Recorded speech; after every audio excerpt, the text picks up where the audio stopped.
Et salut à tous, aujourd'hui on va parler un petit peu boîtier, on va parler un petit peu de mes boîtiers préférés, je vais vous faire le top 5 des boîtiers que j'ai préféré utiliser. Alors, il va forcément y en avoir qui ne vont pas vous surprendre, et il y en a d'autres où on va peut-être un petit peu me vanner en commentaire, je m'y attends un petit peu, n'est-ce pas Cyril?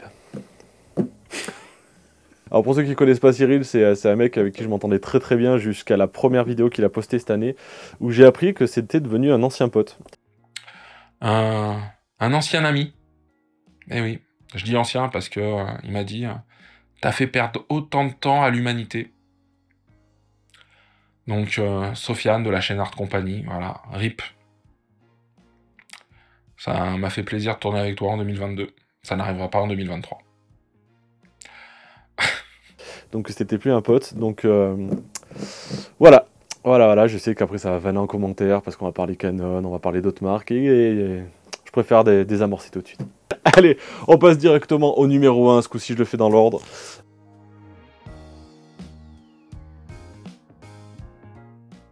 Il y a zéro surprise, mon boîtier numéro 1, mon boîtier préféré tous les jours, c'est mon Canon R5. Il m'a suivi aux quatre coins de la France, il m'a suivi absolument partout. Il a bouffé de la neige, il a bouffé du sable, et il est tombé par terre, il a mangé de la boue, de la pluie, de la grêle. Il a fait des shootings dans des coffres de voitures, coffre ouvert, sinon c'est pas drôle, etc., etc. C'est un excellent compromis entre très bon boîtier vidéo et excellent boîtier photo. Je pense qu'en mix des deux, actuellement, il n'y a pas mieux. Les détracteurs diront oui, ça chauffe, oui, nanana. Alors, sachez que déjà, l'hiver, c'est vachement agréable qu'il chauffe. Ça réchauffe un petit peu mes petits doigts. Ça fait une sorte de petite chaufferette et c'est plutôt cool, ok.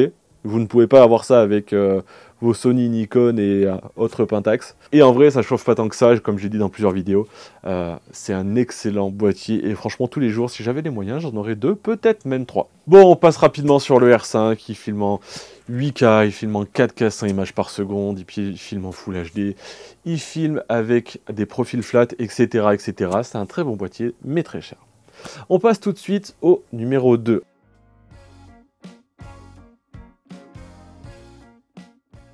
Alors là, ça va commencer à vanner. C'est un autre boîtier que j'ai beaucoup utilisé pendant 1 an et demi. C'est le Sony A7S III. C'est une tuerie à condition que vous n'ayez pas besoin de faire de photos. Parce qu'il est éclaté au sol. On va se le dire maintenant, il est éclaté au sol. En photo, il pue la merde. Les gens vont dire oui, non. Il n'y a rien du tout. Tu veux faire de la photo et de la vidéo, tu prends, si tu veux rester chez Sony, tu prends un A7 III, tu prends éventuellement l'A7 IV, etc. C'est un compromis entre les deux, mais vous avez plus de 2 mégapixels et demi. Le Sony A7S III, il est fait pour faire de la vidéo et il fait ça excellemment bien. Il est mieux que le R5 si vous faites que de la vidéo sans problème. Je l'ai dit, sans trembler. Voilà, c'est dit. C'est dit, c'est fait. Pourquoi? C'est super simple. Déjà, il a moins de mégapixels. Là où j'en ai 45 sur le R5, j'en ai que 12 de mémoire sur la 7S III. Et du coup, des photosites énormément plus gros. Et du coup, une capacité de gestion des basses lumières infiniment supérieure. Il y a ça et le méga game changer, c'est les 12800 ISO natifs, c'est-à-dire sans bruit de la 7S III. À partir du moment où la luminosité est basse, t'allumes un deuxième soleil. C'est pas plus compliqué que ça, et t'as de la lumière à bloc. Si tu veux faire que de la vidéo, il n'y a pas d'autres caméras qui existent actuellement, je pense. C'est le meilleur boîtier. Après, on passe sur les grosses caméras cinéma.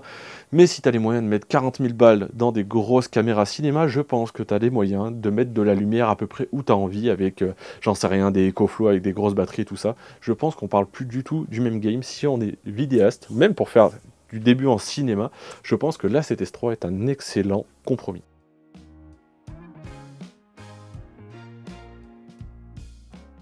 Alors du coup, là on va passer sur un boîtier que j'ai, je le possède et c'est un excellent boîtier.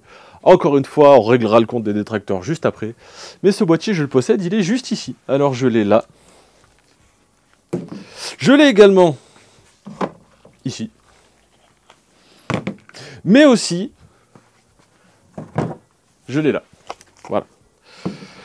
Je vous réserve une vidéo dédiée à ce boîtier parce que même encore aujourd'hui, c'est une boucherie, c'est le 6D. Pas le 6D Mark II, c'est le Canon 6D. Quand il est sorti, il s'est fait lyncher de fou parce qu'il n'y avait que le 5D qui comptait, il n'y avait que le 5D qui faisait des photos. Et aujourd'hui, il a encore pris plus de valeur à mes yeux que tous les 5D, 5D3, 5D4, etc. Bien meilleur que le 5D Mark II. parce qu'on parle de vieux boîtiers, attention. Le 6D, c'est l'entrée de gamme professionnelle, c'est le premier boîtier full frame, et aujourd'hui, vous pouvez avoir un boîtier full frame pour 250 €. Il a les mêmes batteries que le R5, elles sont compatibles, et du coup, vous pouvez faire des bêtes de photos avec. En vidéo, il est éclaté, mais par contre, en photo, il est très bon. Il fait aux alentours de 20-25 mégapixels, je ne sais plus exactement. Il fait de très bonnes photos, il a la possibilité de mettre l'iPhone au pouce, il n'a pas d'écran rotatif. Alors, pour ce prix-là, effectivement, il n'y a pas d'écran rotatif, mais en même temps, il fait que de la photo, donc c'est pas dramatique. On peut utiliser l'application Canon si on veut faire de l'autoportrait. Et en plus, du coup, ça enlève la charnière et des endroits de faiblesse, donc c'est un boîtier qui est relativement résistant et robuste. Moi, je l'ai utilisé pendant des années, c'est le premier boîtier professionnel que j'ai acheté. J'ai commencé avec... J'ai commencé avec un petit 550D, c'est le tout premier boîtier que j'ai acheté. Et après, rapidement, je suis passé sur un 6D, puis 2 6D, puis 3 6D, puis un R5. Ouais, ça fait un gros gap, parce qu'à un moment donné, en vidéo, il n'y a pas le choix. Mais par contre, en termes de photos, il y a beaucoup de gens qui dénigrent ce boîtier, alors que franchement, les gars, arrêtez d'acheter du neuf et d'acheter des APC éclatés au sol à 1000 balles, alors que pour le même prix, vous pouvez avoir un boîtier full frame et un objectif sériel pour le même tarif. Ça sera de l'occasion, c'est sûr. Mais par contre, vous avez vraiment de la qualité tout de suite. Alors, donc voilà, on va passer au 4e. Mais franchement, le 6D, je vous en ferai une vraie vidéo dessus. Et franchement, c'est un bijou.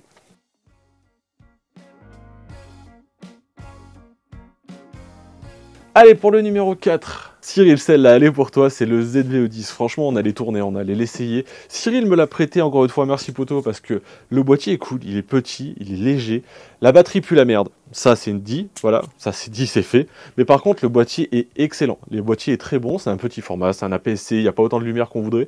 L'autofocus est plutôt bon, la prise en main est plutôt cool, il se glisse dans une poche. Alors forcément, si dessus vous mettez des énormes optiques, on va pas se le cacher, c'est moins compact, mais il y a des trucs qui sont à peu près compacts, qui sont petits, même pour se filmer sur son bureau, on a une belle qualité optique, c'est en 4K, et ça c'est plutôt cool. C'est un bon boîtier, il est un peu cher, je crois qu'il est aux alentours de 1000 €, je vous mets le vrai prix par là, mais franchement c'est un petit bijou, il est vraiment cool, et j'ai été hyper content de le tester.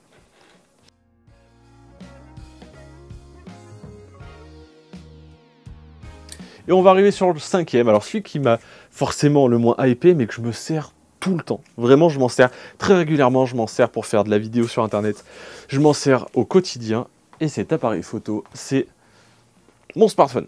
Vraiment, ça, je le dirai jamais assez. Pour faire de la photo de famille, pour faire de la photo de proches ou de trucs comme ça qui sont pas destinés au réseau, qui sont purement souvenirs, le smartphone. D'une, les photos sont moins lourdes. De deux, on n'a pas besoin de se casser la tête parce qu'on shoot en flat et que du coup, il faut forcément faire des retouches. On shoot et on peut les envoyer directement comme ça, on peut les partager comme ça et c'est dans la poche. Même si les téléphones sont de plus en plus gros, ça reste pratique à comparer d'un énorme boîtier. Moi, sur les trucs famille, etc., je n'amène absolument plus mon R5 déjà parce que ça lui met du temps d'utilisation et du taux d'usure inutilement. Ça coûte relativement cher, c'est encombrant et on sait jamais, un verre de Coca-Cola tombe dessus, c'est si vite arrivé. Et du coup, je protège mon gros matos et je préfère éclater mon téléphone, même si maintenant les smartphones ça coûte un billet, mais c'est fait pour et franchement c'est cool. Tous mes shorts sont tournés avec quasiment, tous mes TikTok sont quasiment tournés avec, et même ça m'est arrivé de faire une vidéo une fois pour un client, il en était super content. Je le referai pas parce qu'en vrai c'est chiant, le post-traitement est pas ouf, c'est flat, il y a plein de problématiques, c'est pratique sur le coup, mais après quand on veut quelque chose vraiment de qualité un peu professionnelle, on s'arrache les cheveux et finalement on gagne pas de temps. Donc voilà, pour mon classement, n'hésitez pas vous à me dire votre top, vous n'êtes pas obligé de faire le top 5 si vous n'avez pas eu autant de boîtiers dans les mains, mais je serais curieux de savoir vos top 1, 2, 3, des boîtiers que vous avez utilisés sur les 2 dernières années et lesquels vous préférez, s'il y a vraiment des choses qui méritent encore une fois que je m'y attarde un petit peu et d'aller le tester, de trouver des gens qui l'ont pour me le prêter, etc. etc. Voilà, j'espère que la vidéo vous a plu, et moi en attendant je vous dis à la prochaine, ciao.